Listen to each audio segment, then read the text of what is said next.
Hey, Autism Fitness founder Eric Chessen, leading the movement for movement and bringing you another edition of Autism Fitness Tuesday training, where I take a strategy, a concept, something that is probably immediately applicable to your fitness and adapted PE programs for the autism and neurodivergent population. That was a long sentence, but not quite run on. And bring them to verbal life in a way that is workable, usable, and immediately implementable, I think. Yes.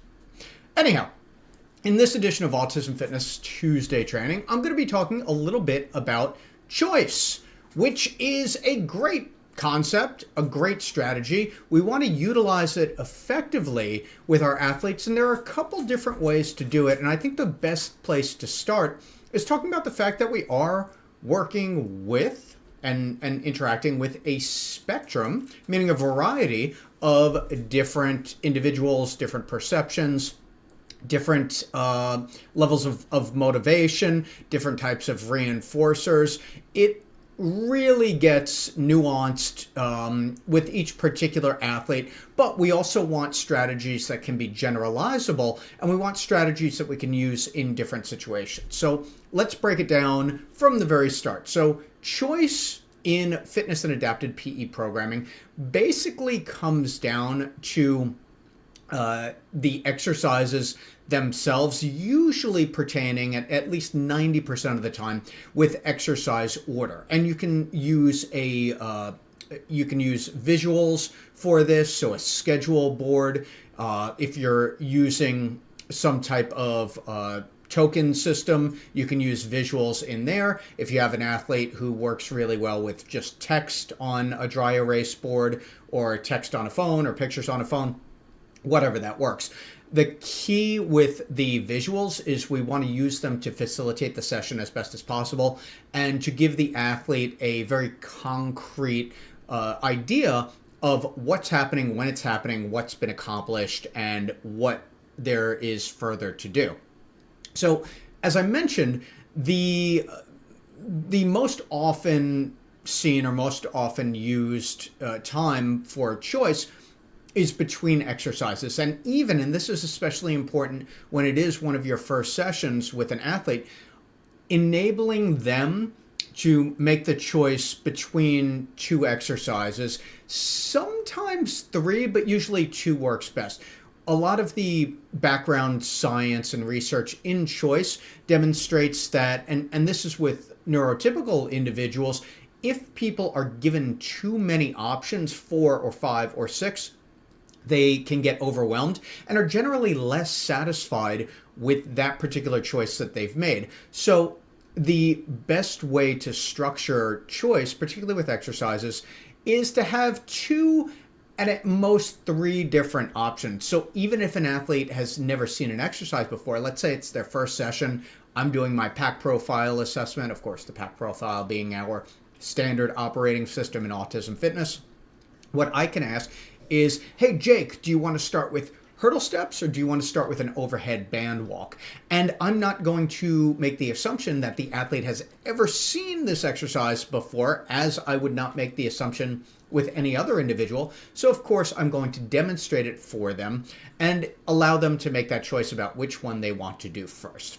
Now, here's where things go awry or can lead to not the best outcomes if we leave it far too open-ended. So if we say to an athlete, oh, what do you want to do today? Because in the context of fitness or an adapted PE program, we have a plan, we have a structure, hopefully, for that session, what there is to accomplish, and what the athlete's goals happen to be. In the first or second session, where we're still assessing their physical, adaptive, and cognitive skills, we may not be ready yet to set those goals because we're still figuring out what those baseline performance abilities are, both physically, motivationally, and how we're going to coach and cue that athlete as well. So onboarding the athlete by giving them an opportunity to choose between 2 exercises does some important things. Important thing number 1 that it does is it makes them an active participant in their own fitness program, and it negates a more dictatorial type of coaching from our perspective. Whereas we're not saying, okay, do this, and now do this, and now it's time to do this. I don't want to come off like a general where I'm giving an athlete something that they must do right now. We want to replace must or have to with let's try this. So another way to do let's try this is to give that athlete a choice between two different exercises. And of course, the more they have practice with those exercises, the more confident and capable they feel, the more discriminating they're going to be able to become in making those choices with preferable exercises. Another way that we can incorporate choice is with the number of sets. So this can be, we need to be a little bit more discerning about this because we do want our athletes to get the appropriate amount of volume, sets and repetitions with the right amount of resistance with our strength training exercises that we're going to promote a training effect. The beneficial outcome of that particular exercise is only going to come with the appropriate amount of volume, sets, repetitions, having, of course, technical control over the movement, motor control. All of these things really matter. Anybody who says that they don't doesn't understand exercise science or what we're trying to implement here. All of these things matter. However, we still need to create a hierarchy of what works for this athlete at this particular time. So if we're starting with a new athlete and they are less motivated to do one particular exercise, we may start giving the choice of doing 1 or 2 sets of that exercise, knowing that that athlete might default to just doing 1 set because it's a less preferred exercise right now. So there's another way that we can involve the athlete and give them some autonomy and control in that session. When we're just saying have to, the athlete doesn't feel like, because we're not creating a situation in which they have control. But if we're giving those choices, do you want to do hurdle steps first or overhead band walks first? Do you want to do the push-up first or do you want to do the squat first? The reality is, from a physical perspective, it doesn't matter much which one of those exercises that athlete is going to do, whether they do squats first, whether they do push-ups first, whether they do a cable row first, whether they do a band pull down first. It's not a big deal as far as the structure.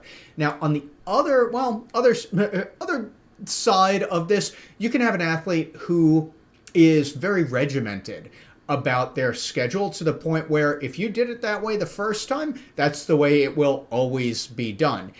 In that case, sometimes we can use choice as kind of an inroad to enable that athlete to be a little bit more flexible about that schedule also. Of course, we want to proceed at the current comfort level of that athlete, but we know the athletes. I definitely have had a number of them throughout my 2+ decades where if we do the session in a particular order, so first is always squat and then it's always push-up or overhead press and then it's cable row, it always needs to be in that order, even when we give that athlete the choice between doing the squat first or the push-up first. I will say that we can continue to offer those choices on the odd, odd and rare, but not completely out of the question time that the athlete does choose that second exercise to do first. Right? So it also can be a vehicle for us to have an athlete that is a little more flexible about their scheduling. Now, what happens if it doesn't seem like our athlete has any preference whatsoever and it's just us as the coach choosing the exercise all the time?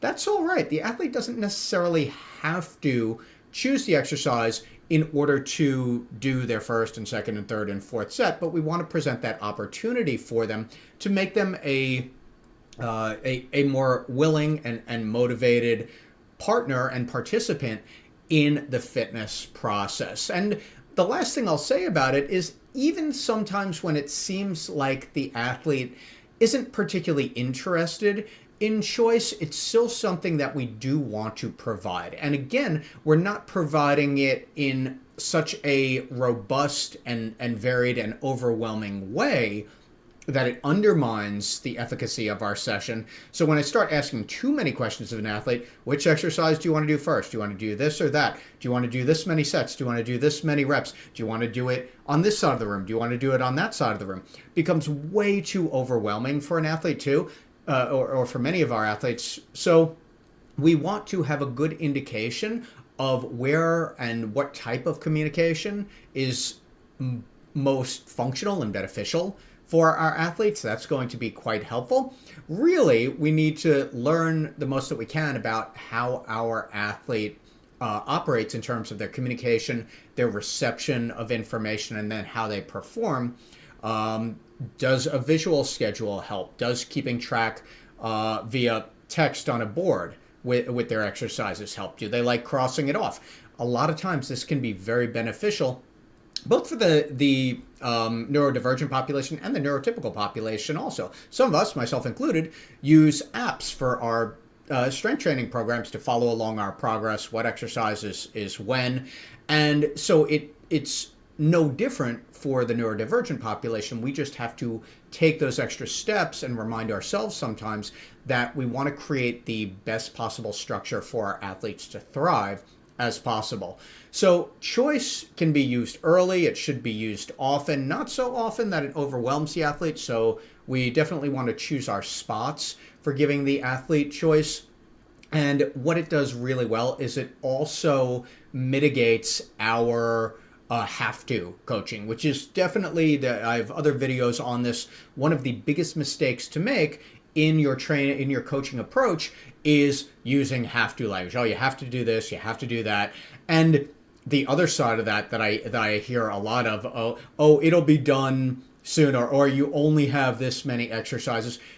We want to make exercises reinforcing as possible for our athletes. So when we use language to negate the excitement factor of exercise, even if we don't feel like it's there for that particular athlete, we don't want to continue to feed into that by using language that doesn't bolster exercise as something that's good and that the athlete is capable of doing at an independent level. Right? So choice is important. It's a buffer against the things that we don't want to do in coaching, and it's an enhancement of the things that we do want to practice in our coaching as well. And those are just a couple of ways in which choice is an essential component of great fitness and adapted PE programming. I'm Autism Fitness founder Eric Chessen. I'd love to know how this can influence or impact your programs. Leave those in the comments below.